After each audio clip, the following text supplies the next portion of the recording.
नमस्कार दोस्तों, स्वागत है आपका हमारी चैनल में GSTI get set to invest. दोस्तों, आज का जो हमारा टॉपिक है लॉन्ग टर्म इन्वेस्टिंग, तो बहुत ही इंपॉर्टेंट टॉपिक है और इस वीडियो में हम कुछ ऐसे फैक्ट्स के बारे में समझेंगे लॉन्ग टर्म इन्वेस्टमेंट के बारे में जो आपको आपकी इन्वेस्टमेंट जर्नी में बहुत हेल्प करेगी। ठीक है, आपने वॉरेन बफेट जी का नाम सुना होगा जो यूएस के बहुत बड़े इन्वेस्टर। ठीक है, तो इस वीडियो में हम उनकी कही हुई कुछ ऐसे बातों को समझेंगे जो आज के ज़माने में कोट्स बन चुकी है। तो वीडियो की शुरुआत करने से पहले उनके बारे में समझ लेते हैं। वॉरेन बफेट जी अमेरिका के बहुत बड़े बिजनेसमैन हैं और उनकी जो बर्कशायर हैथवे करके जो कंपनी है उसके वो चेयरमैन एंड CEO भी है। और उनके जो इन्वेस्टमेंट स्ट्रेटेजीज है वो फंडामेंटल एनालिसिस है करके वो इन्वेस्टमेंट करते हैं और वही स्ट्रेटेजी फॉलो करके आज वो दुनिया के टॉप 10 रिचेस्ट पर्सनालिटीज में आ गए। उनको ओरेकल ऑफ ओमाहा भी बोला जाता है उनके ये इन्वेस्टमेंट स्ट्रेटेजीज के वजह से। आपको इनके बारे में बहुत इंफॉर्मेशन मिल जाएगी, बहुत सारे साइट्स है जहाँ पे उनके बारे में पूरा बायोडेटा लिखा हुआ है। ये सिर्फ उनका एक शॉर्ट इंट्रोडक्शन था। तो इस वीडियो में हम लोग उनकी कही हुई कुछ बातों के बारे में, वो जो कोट्स बन गए उनके बारे में समझेंगे विद एग्जांपल्स। तो चलिए दोस्तों शुरू करते हैं इस वीडियो की। जो पहला कोट है वो कहता है rule number 1 is never lose money and rule number 2 is never forget rule number 1। Okay, simple है दोस्तों, कहीं पे भी अगर हम लोग अपना पैसा इन्वेस्ट करते हैं तो हमको बेसिक ध्यान यही रखना है कि जो भी हमारा जो कैपिटल इन्वेस्ट हो रहा है वो हमें लूज नहीं करना है, हमको स्टडी करना है और उसके बाद ही इन्वेस्टमेंट करनी है। हमारा ये बेसिक इंटेंशन होना चाहिए कि हमें रिटर्न्स तो मिलने चाहिए लेकिन जो हमारा कैपिटल एम्प्लॉय हो रहा है उसमें वो हमें लूज नहीं करना है। यही होता है, कहीं भी हम लोग अगर किसी को पैसा भी दे रहे हैं तो हम एक्सपेक्ट करते हैं कि वो लॉस ना हो। यही रूल नंबर 1 कहते हैं और यही हमें हमेशा ध्यान में रख के इन्वेस्टमेंट करनी चाहिए। ठीक है, तो आगे बढ़ते हैं। जो कोट नंबर 2 है वो है कि someone is sitting in the shade today because someone planted a tree a long time ago। Okay, इसका सिंपल मीनिंग यही है कि अगर किसी भी इन्वेस्टमेंट में आपको स्टार्ट करना है, ठीक है, तो आपका जो नजरिया है वो लॉन्ग टर्म का होना चाहिए। लॉन्ग टर्म मतलब 2 या 3 साल नहीं होता, लॉन्ग टर्म मतलब 10, 15, 20 साल होता है। और जब आप किसी भी इन्वेस्टमेंट में जब इतने लॉन्ग टाइम के लिए इन्वेस्टेड रहते हो तभी आपको वो पावर ऑफ कंपाउंडिंग जो है उसका आप मजा उठा सकते हो। पावर ऑफ कंपाउंडिंग के ऊपर हम लोग आगे की वीडियोस में समझेंगे, इसके ऊपर मैं एक बहुत अच्छा वीडियो बनाऊंगा। तो आगे बढ़ते हैं इस वीडियो में। जो थर्ड कोट है वो है if you aren't willing to own a stock for 10 years don't even think about owning it for 10 minutes।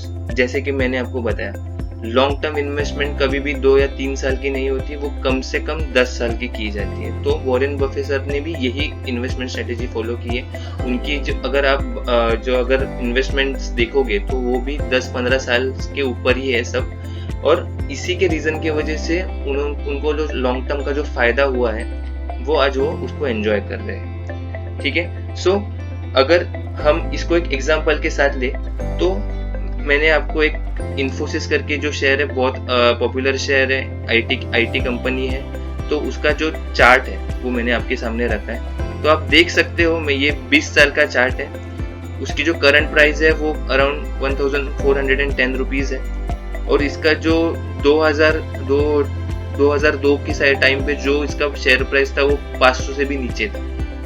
ठीक है, आप देख सकते हो कि उसकी जो टोटल रिटर्न्स है अभी तक ऑल टाइम रिटर्न्स वो 12,000% से भी ऊपर है।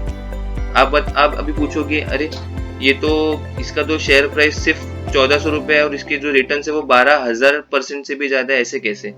दोस्तों, इन्फोसिस एक ऐसी कंपनी है जो बहुत बार बोनस और स्प्लिट किया है इसने। ये जो आप देख रहे हो इसका चार्ट पैटर्न, ये जो इसकी जो जर्नी रही है बहुत ही लंबी जर्नी है और इसमें जो ग्रोथ हुई है बहुत अच्छी ग्रोथ हुई है। यहाँ पे आपको मैं बताना चाहूंगा दोस्तों, जो इन्वेस्टर्स हैं वो करोड़पति बन गए। ठीक है, उनके पास इन्फोसिस में इन्वेस्ट अगर किसी ने किया है 20 साल पहले तो आज उनकी इन्वेस्टमेंट करोड़ों में चली गई है। सिर्फ उनको डिविडेंड के थ्रू ही 20-25 लाख साल का मिल जाता है। इन्फोसिस के ऊपर बहुत सारी केस स्टडीज भी बनी हुई है, कभी हम उसको भी कवर करेंगे आगे के वीडियोस में। और एक एग्जांपल लेना चाहूंगा दोस्तों, हिंदुस्तान यूनिलीवर। ये ऐसी कंपनी है जो हमारे जो दिन शुरू होता है और रात तक हमारे हम इसके इतने सारे प्रोडक्ट्स यूज करते हैं, हमको पता भी नहीं होगा। ठीक है, ऐसी कंपनी है। इसकी भी आप अगर जर्नी देखोगे, बॉटम से टॉप तक ही जाती है हमेशा। ठीक है, इसका भी जो ऑल टाइम रिटर्न है आप देख सकते हो, 1400% का रिटर्न है। सो दोस्तों, यही होता है जब आप किसी भी अच्छे स्टॉक में 10 साल से ऊपर इन्वेस्ट करते हो। जिन लोगों ने भी ये जब स्टॉक फ्लैट चल रहा था तभी इन्वेस्ट किया रहेगा, वो आज इस रैली को एंजॉय करते हैं। तो यही होता है दोस्तों लॉन्ग टर्म इन्वेस्टमेंट के फायदे। तो ठीक है, आगे बढ़ते हैं। सो जो कोट नंबर 4 है वो है, our favourite holding period is forever. तो इसके लिए ना मैं बहुत ही अच्छा एग्जांपल आपके सामने रखना चाहूंगा, राकेश झुनझुनवाला जी। इनका नाम तो आपने सुना ही होगा, इनको इंडिया का वॉरेन बफे कहा जाता है। ठीक है, सो इनके जो होल्डिंग्स है अगर आप देखोगे, सबसे पॉपुलर होल्डिंग टाइटन कंपनी, इसमें इन्होंने 20 साल से भी ज्यादा का इनका होल्डिंग पीरियड है। अभी आज के टाइम पे राकेश झुनझुनवाला सर हमारे साथ नहीं है, लेकिन फिर भी ये स्टॉक उनके होल्डिंग्स में है। तो इसे कहते हैं लॉन्ग टर्म इन्वेस्टमेंट। ठीक है, इनकी जो investment value of holding value of Titan company में देख सकते हो 11,000 करोड़ से भी ज्यादा है, और इनके पास 4.5 लाख करोड़ से भी ज्यादा शेयर्स। तो इसी तरीके से आपको लॉन्ग टर्म इन्वेस्टमेंट करना है दोस्तों। ठीक है, तो आगे बढ़ते हैं। Quote number 5, price is what you pay, value is what you get. ठीक है, बेसिक है दोस्तों, वैल्यू इन्वेस्टिंग करना है हमको। किसी भी शेयर में आपको इन्वेस्टमेंट करने से पहले आपको उसके बारे में फंडामेंटल एनालिसिस करना बहुत जरूरी है। मैंने फंडामेंटल एनालिसिस के ऊपर भी कुछ वीडियोस बनाए, आपको आई बटन में उसकी लिंक मिल जाएगी। ठीक है, सो दोस्तों, आपको ऐसे शेयर्स पिक करने हैं और उसके बारे में स्टडी करना है, और जब भी उस शेयर की वैल्यू जो रहती है वो मार्केट करेक्शन की वजह से नीचे आ जाती है, तभी आपको उस शेयर में इन्वेस्टमेंट करना है। ठीक है, उसे कहते हैं वैल्यू इन्वेस्टिंग, जो शेयर की प्रॉपर वैल्यू देख के उसमें इन्वेस्ट करें। ठीक है, सो यही स्ट्रेटेजीज आपको फॉलो करनी है। आगे बढ़ते हैं वीडियो के साथ। जो 6th कोट है वो है, risk comes from not knowing what you are doing.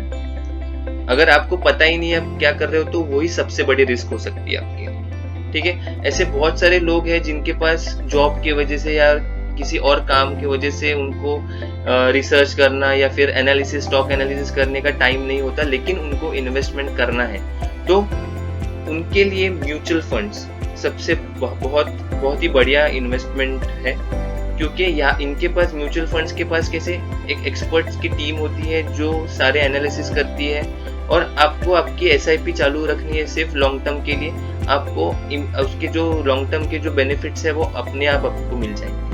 ठीक है, तो किसी भी इन्वेस्टमेंट करने से पहले उसमें स्टडी करना तो जरूरी होता है, लेकिन अगर आपके पास टाइम ना हो तो आपके लिए ये भी एक तरीका है जो आपके लिए कोई और आपका पैसा मैनेज करेगा, तो वो भी आप एक वे इस्तेमाल कर सकते हैं। ठीक है दोस्तों, जो 7th कोट है, ठीक है, never invest in a business you cannot understand. So इसके लिए मेरे पास एक बहुत ही अच्छा एग्जांपल है दोस्तों, IEX, Indian energy exchange limited. ये एक ऐसी कंपनी है जो दोस्तों जिसके बारे में बहुत सारे लोगों को पता ही नहीं है, लेकिन फिर भी वो लोग आज इस कंपनी में इन्वेस्टेड है।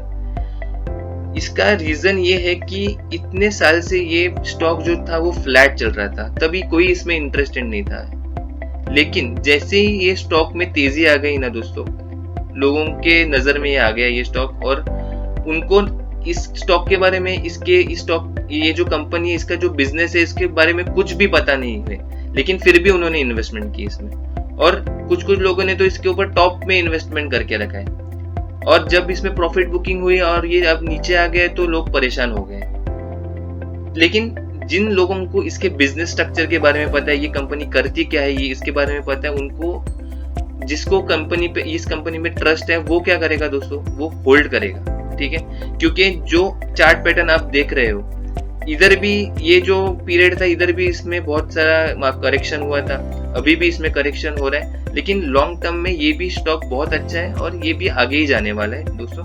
तो अगर आप किसी भी बिजनेस में इन्वेस्ट करते हो तो लॉन्ग टर्म के लिए उसको इन्वेस्ट करो, आपको आगे जाके फायदा ही होगा। नेक्स्ट कोट की तरफ बढ़ते हैं, जो है the most important investment you can make is in yourself. बहुत ही बढ़िया बात कही है इन्होंने, वॉरेन बफेट जी ने, क्योंकि अगर आपको किसी भी इन्वेस्टमेंट में अगर स्टार्ट करना है आप, ठीक है, तो उसके पहले आपको खुद को इम्प्रूव करना पड़ेगा, खुद को नॉलेज गेन करना पड़ेगा, तभी जाके आप किसी भी इन्वेस्टमेंट में आप उसमें नॉलेज लेके स्टडी करके आप उसको ग्रो करवा सकते हैं, ठीक है, क्योंकि knowledge is the only power which you can have, ठीक है। तो आगे बढ़ते हैं, जो 9th कोट है, never depend on a single income, make an investment to create a second source. ये भी बहुत बढ़िया चीज कही है इन्होंने और ये बहुत इंपॉर्टेंट है आज के जमाने में, क्योंकि आज के ज़माने में बहुत सारे लोग प्राइवेट जॉब्स करते हैं, आजकल बहुत सारे ले ऑफ्स भी हो रहे हैं, तो एक सेकंड सोर्स ऑफ इनकम होना बहुत ज़रूरी हो जाता है। So second sources of income बहुत सारे हो सकते हैं, बहुत तरीके के हो सकते हैं। तो यहाँ पे मैंने कुछ आपके लिए मेंशन किए हैं, जैसे डिविडेंड इनकम। तो मैंने जैसे आपको इन्फोसिस के बारे में बताया, इन्फोसिस के शेयर होल्डर्स, जो पुराने शेयर होल्डर्स हैं, उनके पास डिविडेंड ही आज इतना आ रहा है कि उनको ना जॉब करने की जरूरत है, ना ही शेयर बेचने की जरूरत है। तो ये dividend is one of the sources of income, जो बहुत ही अच्छा सोर्स है। दूसरा है रेंटल इनकम, जो आप अगर आपके पास कोई प्रॉपर्टी है तो उसको भी आप रेंट पे दे के आप इनकम कमा सकते हो, या फिर आप अगर किसी बिजनेस में आपने इन्वेस्ट किया है तो वहां से आप प्रॉफिट्स गेन कर सकते हो, या फिर आपकी कोई एफडी या फिर कहीं पे आपने पैसा किसी को लोन पे दिया है तो उसके ऊपर आप इंटरेस्ट ले सकते हो। तो ऐसे करके आप बहुत सारे सोर्सेज ऑफ इनकम आप क्रिएट कर सकते हो खुद के लिए, ताकि आपको आगे जाके उसका फायदा, ठीक है। तो आगे बढ़ते हैं, जो 10th कोट है, ये भी बहुत बढ़िया बात कही है। वो वॉरेन बफेट जी कहते हैं कि I will tell you how to become rich, be fearful when others are greedy and be greedy when others are fearful. बहुत अच्छे शब्द कहे इन्होंने। मैं इसका एग्जांपल आपको निफ्टी 50 के चार्ट के साथ देना चाहूंगा, ठीक है दोस्तों। तो ये है निफ्टी 50 का 20 साल का चार्ट। आप इधर देख सकते हो कि इधर निफ्टी 50 बहुत अच्छी तरीके से इसने ग्रो किया। फिर इधर 2008 में बहुत बड़े क्राइसिस हुए थे, तो तभी बहुत बड़ी गिरावट आई। तो इस टाइम पे बहुत सारे लोगों को ऐसा लगा था कि मार्केट बंद हो जाएगा, मार्केट बर्बाद हो जाएगा, वो लोग, उनका पैसा डूब जाएगा, और उन्होंने पैसा निकाल लिया था। उसके बाद मार्केट में आप रैली देख सकते हो, इतना मार्केट ग्रो हुआ। इधर भी अप डाउन्स बहुत सारे आए, लेकिन ग्रो तो हुआ इवेंचुअली, राइट। और उसके बाद जब कोविड-19 आया था, वो टाइम पे भी आप देख सकते हो सडन मार्केट में जो फॉल हुआ था, यहाँ पे भी लोगों को ऐसे ही लगा था, और वो टाइम पे लोगों की जो इन्वेस्टमेंट्स थी वो उन्होंने एग्जिट की थी। लेकिन उसके बाद जो रैली आई, आज देखो मार्केट आज टॉप पे है। अभी भी मार्केट में बहुत सारे ऐसे क्राइसिस चल रहे हैं, जैसे कि रशिया यूक्रेन वॉर चल रहा था लास्ट ईयर, अभी भी चल रहा है। और फिर अदानी के कुछ रिलेटेड कुछ हम लोग को एक न्यूज़ देखने मिली थी। एंड देन अभी जो अमेरिका में जो बैंकिंग क्राइसिस हुए थे, उसके रिलेटेड हमको कुछ ना कुछ खबरें आती ही रहती है। सो ये हमेशा चलता रहेगा दोस्तों। सो हमको इस चीज से डरना नहीं है, लेकिन हमको हमारी जो होल्डिंग्स है वो उनको होल्ड करके लॉन्ग टर्म के लिए रखना है, ताकि उसका जब मार्केट गिरता है तो जो कुछ ऐसे अच्छे स्टॉक्स होते हैं उनमें आपको आपकी होल्डिंग्स बढ़ानी है, ठीक है। बाय ऑन डिप कर सकते हो आप, आपके इन्वेस्टमेंट बढ़ा सकते हो, और लॉन्ग टर्म में आपको उस चीज का फायदा ही होने वाला है, ठीक है। सो ये एक अच्छा एग्जांपल था हमारा। आगे बढ़ते हैं, last but not the least, बहुत ही इंपॉर्टेंट है, जो रिटेल इन्वेस्टर्स हैं और ऐसे इन्वेस्टर्स हैं जिनको जो इन्वेस्टर्स मतलब इन्वेस्टमेंट के बारे में उनको ज्यादा पता नहीं है, लेकिन उनको सेविंग एक इन्वेस्टमेंट इंस्ट्रूमेंट लगती है। पैसा बैंक के अकाउंट में सेव करना मतलब उनको इन्वेस्टमेंट लगता है। सो पढ़ते हैं एक कोट के बारे में, today people who hold cash equivalents feel comfortable, they shouldn't, they have opted for a terrible long-term asset, one that pays virtually nothing and is certain to depreciate in value। थोड़ा complex है, लेकिन समझना बहुत simple है। कुछ लोगों को ऐसा लगता है कि अगर वो पैसे को बैंक में रखते हैं या फिर एफडीज में रखते हैं तो उनका पैसा सेफ है, लेकिन अगर आप थोड़ा लॉन्ग टर्म का नजरिए से देखें उनको, तो एक्चुअली उनके पैसों की जो वैल्यू है वो कम हो रही है। ठीक है, मैंने एक आपके सामने एक सिंपल एग्जांपल रखा है। एक इंसान है जो पैसों को सेव कर रहा है, 5,000 रुपये को हर महीने 10 साल के लिए सेव कर रहा है, और एक इंसान है जो 5,000 रुपये को हर महीने इन्वेस्ट कर रहा है कहीं पे, जैसे कि म्यूचुअल फंड्स या फिर स्टॉक्स। ठीक है, सो आप देख सकते हो दोनों में जो फर्क है 10 साल के बाद। दोनों के पास गाड़ी है, दोनों के पास घर है, दोनों के पास पैसा है, लेकिन आप देख सकते हो जो इंसान इन्वेस्ट कर रहा था उसके पास बड़ी गाड़ी है, और जो इंसान सेव कर रहा था उसके पास छोटी गाड़ी है। छोटे मोटे फर्क रहेंगे, लेकिन जो इंसान इन्वेस्ट कर रहा था उसका पैसा जिस तरीके से ग्रो हुआ, उसने इन्फ्लेशन को बीट किया, और जो इंसान पैसा सेव कर रहा था उसका पैसा सेव तो हुआ, वो यूटिलाइज कर पा रहा है, उसको एंजॉय कर पा रहा है, लेकिन उसका पैसा ग्रो नहीं हुआ। ठीक है, तो यही फर्क होता है सेविंग्स और इन्वेस्टमेंट्स का। तो आशा करता हूँ दोस्तों कि आज का ये वीडियो जो था हमारा आपके लिए बहुत हेल्पफुल रहा होगा। अगर आपको ये वीडियो हमारा पसंद आया रहेगा तो प्लीज लाइक एंड सब्सक्राइब कीजिए। थैंक यू दोस्तों for watching the video. Thank you, goodbye and take care.